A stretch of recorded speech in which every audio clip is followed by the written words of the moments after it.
17ാം SFI അഖിലേന്ത്യാ സമ്മേളനത്തോടനുബന്ധിച്ച് നടക്കുന്ന നാടകോത്സവം വെടിവെച്ചത് ഗാന്ധിയുടെ വധം മുതൽ ഇന്ത്യയിൽ നടക്കുന്ന വർഗീയ ഫാസിസ്റ്റ് കടന്നുകയറ്റത്തിന്റെ ചില ചരിത്ര വസ്തുതകളെ അവലംബമാക്കിക്കൊണ്ട് അവതരിപ്പിക്കുന്ന ഡോക്യുമെന്റ് ഡ്രാമ വെടിവെച്ചത്.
ഇങ്ങനെയുള്ള സാമൂഹ്യ രാഷ്ട്രീയ കാലാവസ്ഥ മൗലികമായ രാഷ്ട്രീയ പ്രവർത്തനം ആകെ കലയുടെ സൗന്ദര്യശാസ്ത്രം നയിക്കാതെ അത് സാധ്യമാണ്.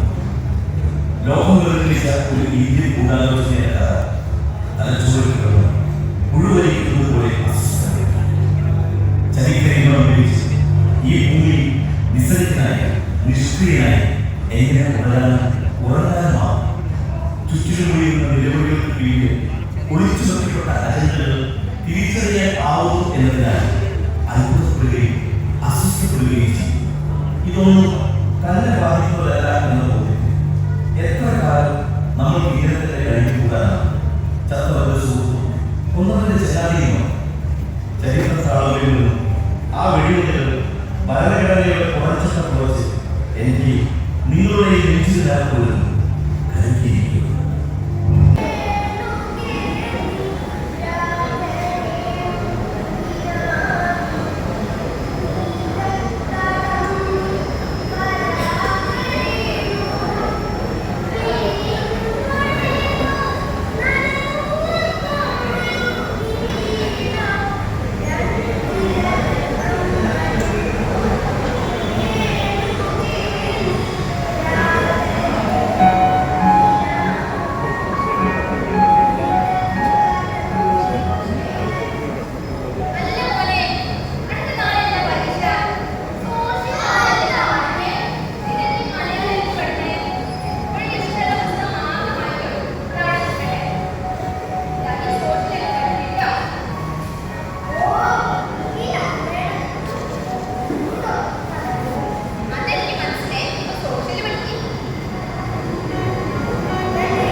അസഹിഷ്ണുതയുടെ 3 വെടിയച്ചിയെ കൊല്ലിഞ്ഞ ഒരു വലിയ വിശ്വാസത്തിന്റെ കഥയായി. മോനെ, നമ്മുടെ രാജ്യത്ത് വളർന്നു വരുന്ന വലിയ ഭയത്തിന്റെ കഥയാണ്. ഇതിനാണ് നമ്മുടെ രാഷ്ട്രപിതാവായ മഹാത്മാഗാന്ധിയെ വെടിവെച്ച് കൊന്നത്. ആരാണ് ഇത് ചെയ്തത്? അത് പറയാം.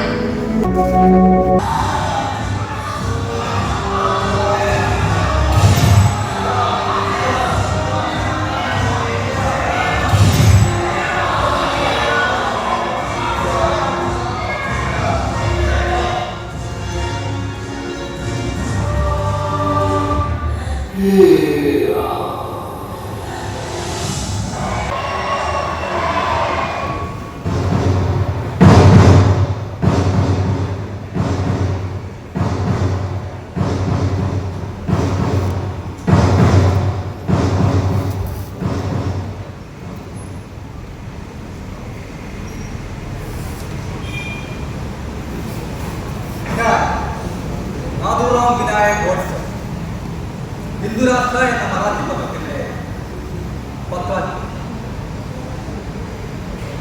എനിക്കറിയാം, നിങ്ങളുടെ ജീവിതത്തിലെ ഏറ്റവും ദുഃഖഭരിതമായ ദിവസങ്ങളിലൊന്നാണ്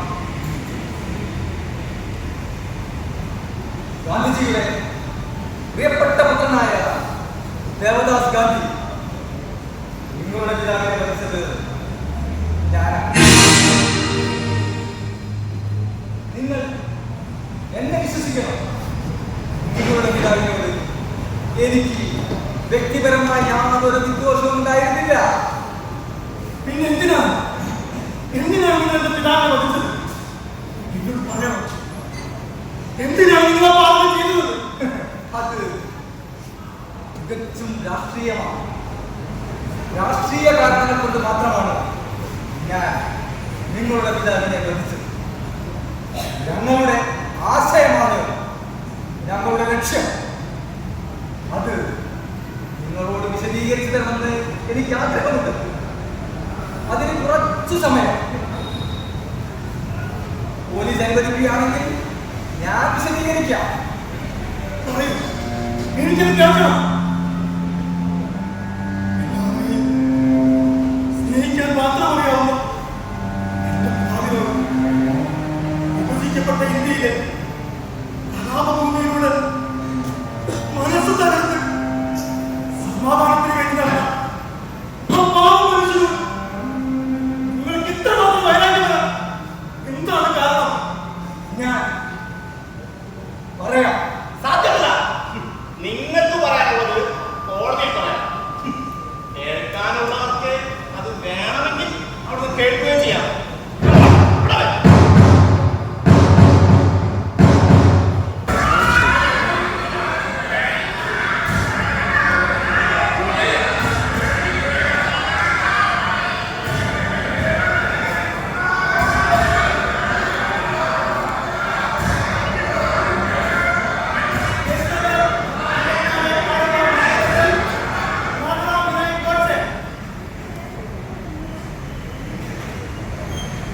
നാഥുറാം വിനായക് ഗോഡ്സെ, താങ്കൾക്ക് എന്താണ് കോടതിയിൽ ബോധിപ്പിക്കാനുള്ളത്?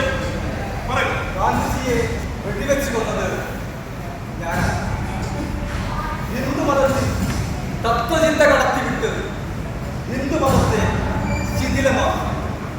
ബഹുമാനപ്പെട്ട കോടതിയോട് എനിക്കൊരു അപേക്ഷയുണ്ട്. എന്റെ കേസ് വാദിക്കാൻ എനിക്കൊരു അവസരം തരണം.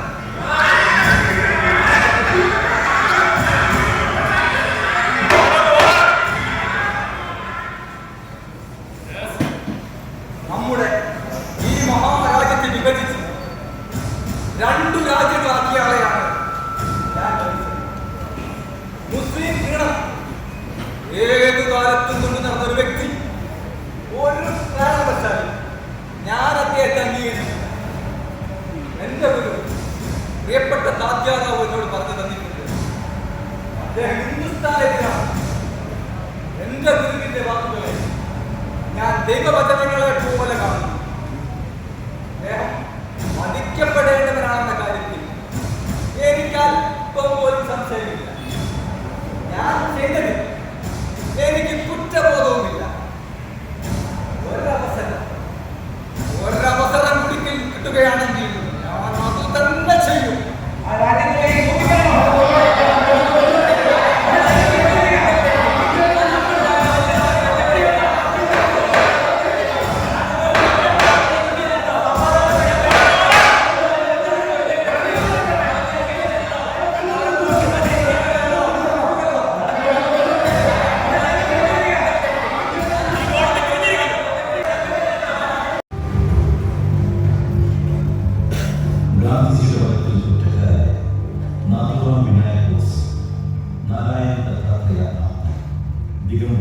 രാജചന്ദ്ര പാഠ്യ, ശങ്കർ പിസൈ, ദത്താത്രേയ സദാശിവ പാർശ്വ, വിഷ്ണു രാമകൃഷ്ണ കാക്കർ, മദൻലാൽ കാശ്മീരിലാൽ പഹ്വ, ഗോപാൽ ഘോസ്, വിനായക് ദാമോദർ സവർക്കർ എന്നിവർ കോടതി കുറ്റക്കാരെയാണ്. 1949 നവംബർ 15 അംബാല ജയിലിൽ വെച്ച് നാഥോറ വിനായക് ഘോസയെയും നാരായൺ ദത്താത്രേയ ആപ്തയെയും തൂക്കിക്കൊന്നു. ദിഗംബർ രാജചന്ദ്ര പാഠ്യെ മാപ്പുസാക്ഷി, വിനായക ദാമോദർ സവർക്കർ 1966 ഫെബ്രുവരി 26 മരണം. 1965 മാർച്ച് 22 ജസ്റ്റിസ് ജയ കപൂറിനെ ജുഡീഷ്യൽ കമ്മീഷനെ നിയമിച്ചു. 1969 സമർപ്പിച്ച റിപ്പോർട്ടിൽ 14 വർഷത്തെ ഗൂഢാലോചനയുടെ ഭാഗമായാണ് ഗാന്ധിവധം നടന്നത് സൂചിപ്പിക്കുന്നു. തുടർന്ന് RSSനെ നിരോധിച്ചു. മതനിരപേക്ഷ ഇന്ത്യക്കേറ്റ ആദ്യത്തെ മുറിവിൽ നിന്നും ഇപ്പോഴും ചോര ഒഴുകിക്കൊണ്ടേയിരിക്കുന്നു.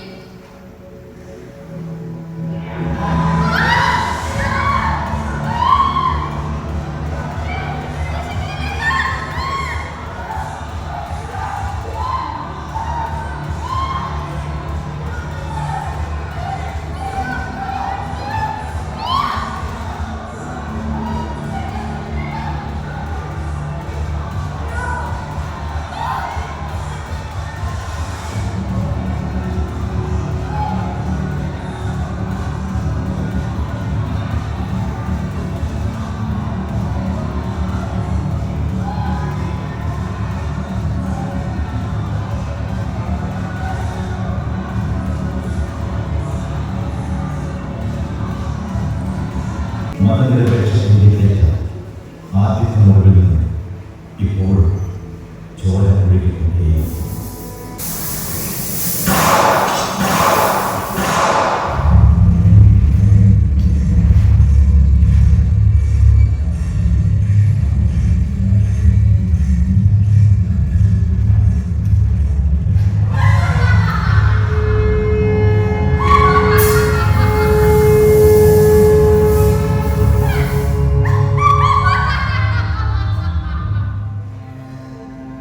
വെടിയൊച്ചകത്തിരിക്കുന്ന പിളർപ്പിൽ നിന്നാണ് ദേശീയത ഉണ്ടാകുന്നത്.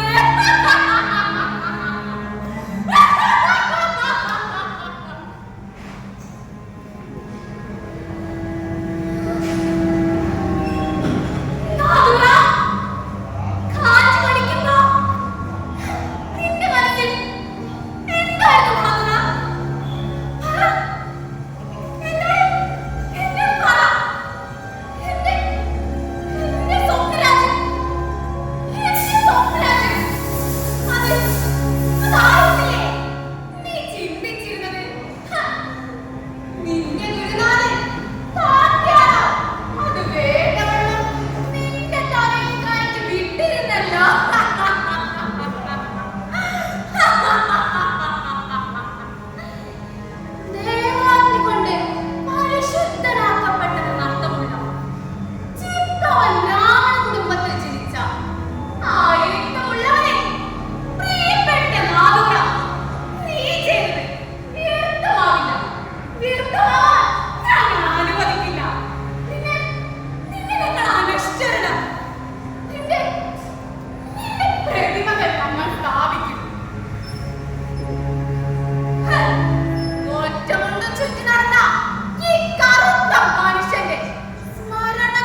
വാക്കുകളുടെ മൂർച്ച, എഴുത്തിന്റെ ശക്തി അത് ഫാസിസ്റ്റുകളെ വിറയടിപ്പിച്ചു.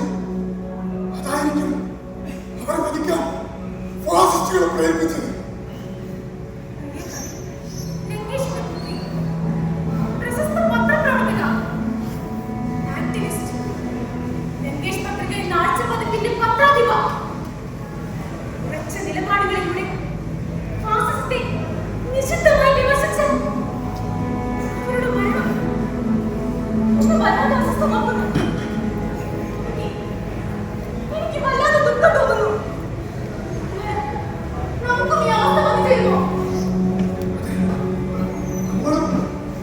ആക്ടിവിസ്റ്റുകളെ നിർത്തുകാരാണല്ലോ.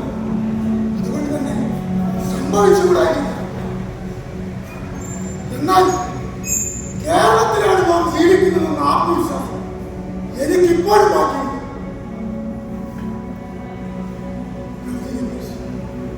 അവരുടെ വീടിന് മുന്നിൽ വെച്ചത് വെടിയേറ്റു. 2 വെടിയുണ്ടെങ്കിൽ നെച്ചിലും ഒന്ന് പിറകിലുമാണ് കൊണ്ടത്. ഒറ്റ വഴി കിടക്കുന്ന ആ തേജസ്വിനിയുടെ രൂപം എന്റെ ഉള്ളു പൊളിക്കുന്നു.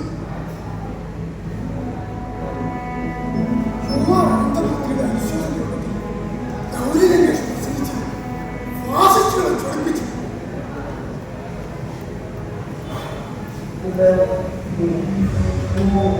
യുവാൻ അനന്തമൂർത്തിയെപ്പോലുള്ളവരുടെ മരണത്തിൽ സന്തോഷം പകരുകയും മലബാരികളെ സ്വാഗതം ചെയ്യുകയും ചെയ്യുന്നു. ഫാസിസ്റ്റുകളുടെ കാലത്താണ് ജീവിക്കുന്നത്. ഇതിനെതിരെ ശക്തമായി പ്രതികരിച്ചു മതിയാകും.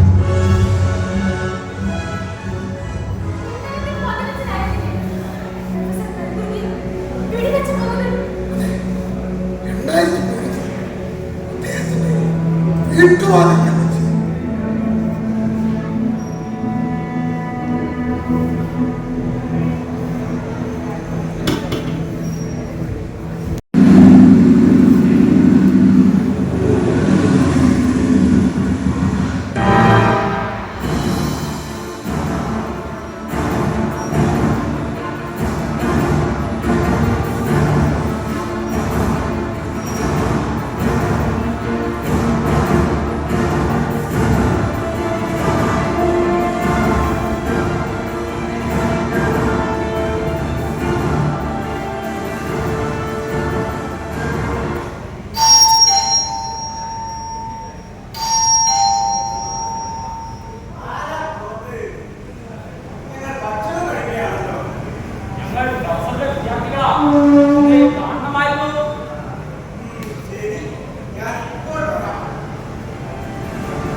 എനിക്ക് വേണ്ടത്ര മനസ്സിലായി. ആരാണ് നിങ്ങൾ? എന്തിനാണ് വന്നത്?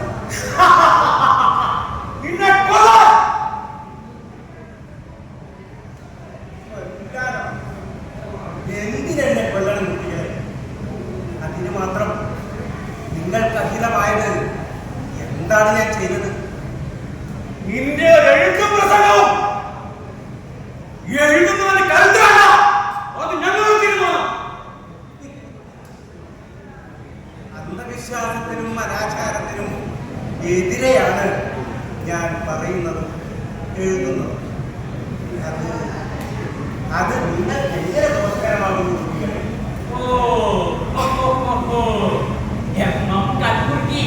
അല്ലയോ ജ്ഞാനവൃദ്ധ, അന്ധവിശ്വാസത്തിനും വിഗ്രഹാരാധനയ്ക്കും എതിര് പറയാ നീ ആര്? ഹിന്ദുമതത്തിനെതിരെ നിന്നാൽ നിനക്ക് ജീവിക്കാൻ അർഹതയില്ല.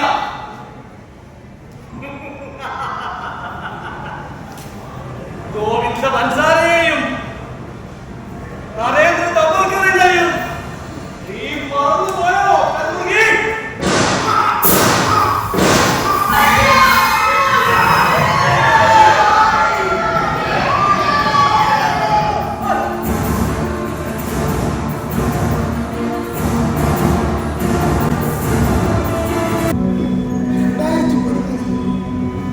Narendra Raman Govind Pansare 2015 professor M M. കൽബുർഗി 2017 ഗൗരി രമേശ് ഇനി മാറി മരിച്ചു വീഴും. എന്തൊക്കെയാണ് ഇവിടെ നടക്കുന്നത്? ദളിതരെ ന്യൂനപക്ഷങ്ങളെ കൊല്ലുന്നു, അക്ഷരത്തിന്റെ പേരിൽ കൊല നടക്കുന്നു. നാം എന്ത് ചെയ്യും? ഇതെങ്ങനെ തടയാനാകും? ഗാന്ധി എന്നതുപോലെ കാലത്ത് വന്നിച്ചാൽ അവർ കൽബുർഗിയെ കൊന്നു. എനിക്ക് വല്ലാതെ പേടിയാകുന്നു. ഭയപ്പെട്ടിട്ട് കാര്യമില്ല. ജനങ്ങളോട് വസ്തുതകൾ പറഞ്ഞ് ബോധ്യപ്പെടുത്തുകയാണ് വലിയ ഉത്തരവാദിത്തമാണ് നമുക്ക് ചെയ്യാനുള്ളത്. എഴുതുക, നാടകം കളിക്കുക, പാട്ടുപാടുക, മനുഷ്യരോട് സ്നേഹത്തെ കുറിച്ച് സംസാരിക്കുക. എങ്ങനെ? എവിടെയാണ് നിങ്ങൾക്ക് അനുഭവം? കൂട്ടക്കൊലകളിൽ വിറങ്ങലിച്ച ഗുജറാത്ത്, ഭാഷയുടെയും അക്ഷരത്തിന്റെയും വിശ്വാസത്തിന്റെയും പേരിൽ കൊലകൾ. അരക്ഷിതമായ ഈ മണ്ണിൽ ശാന്തി മന്ത്രം ചൊല്ലി നമുക്ക് എന്ത് ചെയ്യാൻ കഴിയും? നീ പറയുന്നത് ശരിയാണ്. പക്ഷേ നിരാശപ്പെടാതെ കൂട്ടുകാരി, നിരാശയും നിസ്സഹായതയും ചെറുത്തുനിൽപ്പിന്റെ മൂർച്ച കുറയ്ക്കും. ഭയങ്കര പൂന്തോട്ടത്തിൽ മാനവികതയുടെ പൂക്കൾ വിടരുന്നത് നിനക്ക് കാണണ്ടേ? അവർ കേൾക്കുമോ? നമ്മളെ കൊണ്ട് സാധ്യമാകുമോ? തീർച്ചയായും അങ്ങനെ ഒരു കാര്യം വരിക തന്നെ ചെയ്യും. നീ വായിച്ചിട്ടില്ലേ? അമാവാസികൾക്ക് ഇനി നിലാവുദിക്കില്ല എന്ന് കരുതരുത്. ചിരത്തിലെ മരങ്ങളെ കണ്ട് ഇലകളുടെ കാലം കടന്നുപോയി നിലവിളിക്കുകയില്ല. താഴ്വാരത്തിൽ ചന്ദ്രനുണ്ട്. ഭൂമിയുടെ വിവരങ്ങളിൽ തളിരുകൾ ഉണരുന്ന രസം നിറയുണ്ട്. ഇതൊരിടവേള മാത്രം. ഭൂമികളെ കുറിച്ച് പാടാൻ കഴിയുന്ന ഒരു കാലം അന്ന് ഈ നാട്ടിലെ മനുഷ്യരെല്ലാവരും കവികളാണ്. സച്ചിദാനന്ദ ഭാഷ എഴുതിയത് നീ വായിച്ചിട്ടില്ലേ? കൂട്ടുകാരെ, ഞാൻ വായിച്ചിട്ടുണ്ട്. കയ്യൂരിന്റെ സമരചരിത്രം.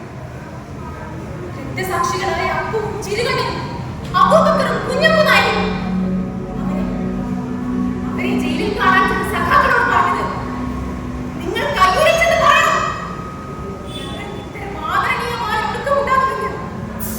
സീതയിൽ നിന്ന് വെള്ളക്കാർ പിടികൂടിയ ഭാര്യയെ കൊന്ന കുഞ്ഞഹമ്മദാജ് പറഞ്ഞു, എന്റെ പിറകിൽ നിന്ന് വെടിവെക്കരുത്, എന്റെ കണ്ണ് കെട്ടരുത്, എന്നിൽ നിന്ന് എന്റെ നെഞ്ചിലേക്ക് നിറയൊഴിക്കണം.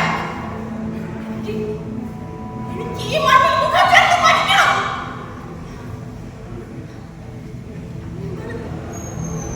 എന്നാലും കൂട്ടുകാരാ, നമ്മുടെ ലക്ഷ്യം പൂർത്തീകരിക്കാൻ നമ്മൾ ബാക്കിയുണ്ടാകുമോ? അവർ നമ്മളെയും ഭയപ്പെട്ടിട്ട് കാര്യമില്ല. ചെറുത്ത് നിൽക്കണം. കഴുമരത്തിൽ വെച്ച് പ്രിയ വിപ്ലവകാരികൾ ബ്രിട്ടീഷുകാരോട് വിളിച്ചു പറഞ്ഞത് അത് ഇന്ന് വന്ന സിരകളിൽ തീ വളർത്തുന്നു.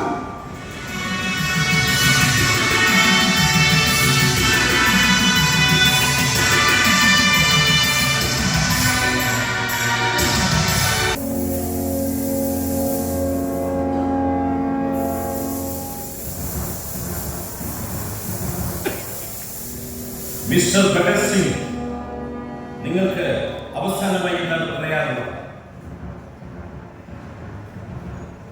ചിരിച്ചുകൊണ്ടാണ് ഞാൻ കഴുമരത്തിലേറിയതെന്ന് എന്റെ നാട്ടുകാരോട് പറയണം.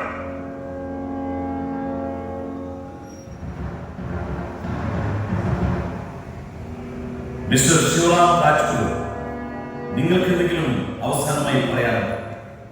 എനിക്ക് എന്റെ അമ്മയാണ് എന്റെ രാജ്യം. ഇവിടെ സ്വാതന്ത്ര്യമുള്ള വായു സൂക്ഷിക്കണം. എന്റെ ജീവൻ കൊടുത്തിട്ടാണെങ്കിലും അതെന്റെ നാടിരിക്കണം. ഇനിയും ഒരുപാട് കുത്തുകൾ കരുതേണ്ടി വരുന്നുണ്ട്. കാരണം ഞങ്ങൾക്ക് ശേഷം പ്രളയമല്ല, ഉദിച്ചു വരുന്നുണ്ട് ഒരു ജനത, ഒരു യുവത്വം.